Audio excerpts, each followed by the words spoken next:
जय हिंद प्यारे भाइयों, मैं हूं आर विशाल और मैं आज आपको एक परमानेंट वैकेंसी मतलब कि आर्मी नर्सिंग वैकेंसी को लेकर के आपकी जो भी क्वेरी हैं, जो भी आपने फ़ोन कॉल किया है, जो भी आपने मैसेज किया है, उसको देख करके मुझे लगा कि मुझे एक वीडियो के माध्यम से आपके बीच में आ जाना चाहिए। तो देखिए मैं आपको क्या क्या बताने वाला हूँ कि पहली बात तो परमानेंट वैकेंसी है। 2025 में कब फॉर्म आएगा, एप्लीकेशन फॉर्म कब आएगा, एग्जाम डेट क्या होगा, इसकी एज लिमिट क्या है, वैकेंसी क्या है, और ख़ास बात यह है कि लास्ट में मैं आपको ये भी बताने वाला हूँ, एक इंपॉर्टेंट टिप्स देने वाला हूँ कि कैसे आप इस एग्ज़ाम को क्रैक कर सकते हैं बिना किसी हर्डल के। इसलिए वीडियो के लास्ट तक बने रहें, जिससे मैं आपको मैं बताऊँ कि आखिरकार कैसे आप एग्ज़ाम को क्वालिफाई कर सकते हैं। फर्स्ट थिंग, मतलब कब आएगा फॉर्म, तो देखिए फरवरी 2025। अब आप कहेंगे सर फरवरी चल रही, जी हाँ, इसी मंथ में आपका फॉर्म आ जाना है। इसमें कोई इफ बट लेकिन किंतु परंतु नहीं है। अब जो एज लिमिट है इसका देखिए 1 अक्टूबर 2004 से 1 अप्रैल 2008। कहने का मतलब ये हो गया मेरे प्यारे भाई कि 1 अक्टूबर 2004 के पहले बच्चा पैदा ना हो और 1 अप्रैल 2008 के बाद में ना पैदा हो। तो ये आप इस बीच में है, अगर आपका डेट ऑफ बर्थ 1 अक्टूबर 2004 के बाद और 1 अप्रैल 2008 के पहले है तो आप आर्मी नर्सिंग के लिए फॉर्म अप्लाई कर सकते हैं, आप परीक्षा में अपीयर हो सकते हैं। एग्जाम डेट क्या है, 3rd week of April onwards, मतलब कि अप्रैल के लास्ट 20 अप्रैल, तीसरा हफ्ता 20-22 अप्रैल मान लीजिए, तो 20 से 30 के बीच में आपका एग्जाम कंडक्ट होने की पूरी संभावना।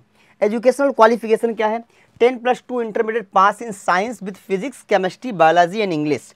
आपका साइंस स्ट्रीम होना चाहिए, फिजिक्स, केमिस्ट्री, बायो होना चाहिए, मैथ्स नहीं होना चाहिए, और 50% मार्क्स एग्रीगेट होना चाहिए और मिनिमम 40% ईच, मतलब कि टोटल 40% हर एक सब्जेक्ट में और 50% से कम आपका टोटल नहीं होना चाहिए।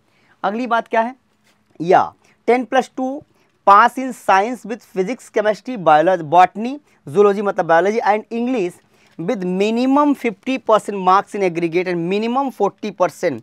अच्छा, बायोलॉजी और यहाँ पे क्या है आपका बॉटनी, जूलॉजी एंड इंग्लिश। ठीक बात है, आगे बढ़ जाते हैं हम लोग। अब देखिए हमको ये देखना है कि आखिरकार सब्जेक्ट वाइज क्या वेटेज है, मतलब कहाँ से कितना सवाल आएगा। तो अगर हम जनरल नॉलेज की बात करें तो 10 क्वेश्चन आएगा, 40 मार्क्स का होगा। कितने मार्क्स का, 40 मार्क्स का। मैथ का 5 क्वेश्चन आएगा, 20 मार्क्स का। फिजिक्स का 5 क्वेश्चन आएगा, 20 मार्क्स का। बायोलॉजी का 15 क्वेश्चन आएगा, 60 मार्क्स का। केमिस्ट्री मतलब कुल मिला जुला करके आप ये कह सकते हैं कि यहाँ पे बायो एंड केमिस्ट्री 30-30 60 सवाल, ये सबसे इंपॉर्टेंट रोल में है। हालांकि रोल किसी का कम नहीं है, क्योंकि कंपटीशन में आप जानते हैं कि एक एक सवाल से सिलेक्शन रुकता है और एक एक सवाल से सिलेक्शन होता है। तो ये रहा सब्जेक्ट वाइज वेटेज। इसमें जो पासिंग मार्क्स है 200 नंबर के एग्जाम में, वो कितना होना चाहिए, 40। ये केवल वॉकलाइन क्रॉस करने वाला मार्क्स है। अब नेक्स्ट देखिए, marking pattern for online test, 4 marks for every correct answer. हर सही सवाल के लिए आपको 4 नंबर मिलने वाला है। नील मार्क्स फॉर अनअटेम्प्टेड क्वेश्चन, आपने नहीं किया है तो कोई दिक्कत की बात नहीं है। 25% marks shall be deducted for every attempted wrong answer, मतलब कि नेगेटिव मार्किंग है वो भी 1-4 है। और मैं आपको एक चीज़ बताऊं, 1-4 माइनस मार्किंग को मैं कभी माइनस मार्किंग नहीं मानता हूं। अगर कोई बच्चा मुझसे कायदे से सीख ले तो मैं उसको वो टेक्निक सिखा सकता हूं कि 1-4 माइनस मार्किंग में वो मैक्सिमम नंबर ऑब्टेन कर सकता है। लेकिन ये बात भी कंफर्म है कि केवल तुक्के से सिलेक्शन नहीं होता है, तुक्का भी वही लगा सकता है, टेक्निक भी वही सीख सकता है जो पढ़ा होगा। आपने एक जुमला सुना होगा, एक लाइन सुनी होगी कि नकल के लिए भी अकल की ज़रूरत पड़ती है। आगे बढ़ जाते हैं। देखिए फिजिकल फिटनेस क्या है, 1.6 किलोमीटर रन है up to 5 minute 45 second. 5 minute 45 second में अगर आपने 1.6 मतलब 1600 मीटर कवर कर लिया तो आप पास हो जाएंगे। पुलअप्स है, need to qualify. 9 feet ditch है, need to qualify. Zigzag balance है, नीड टू क्वालिफाई, मतलब इसमें आपको केवल क्वालिफाई कर लेना है, बाकी इसमें टाइम वाइम का कोई मतलब नहीं है।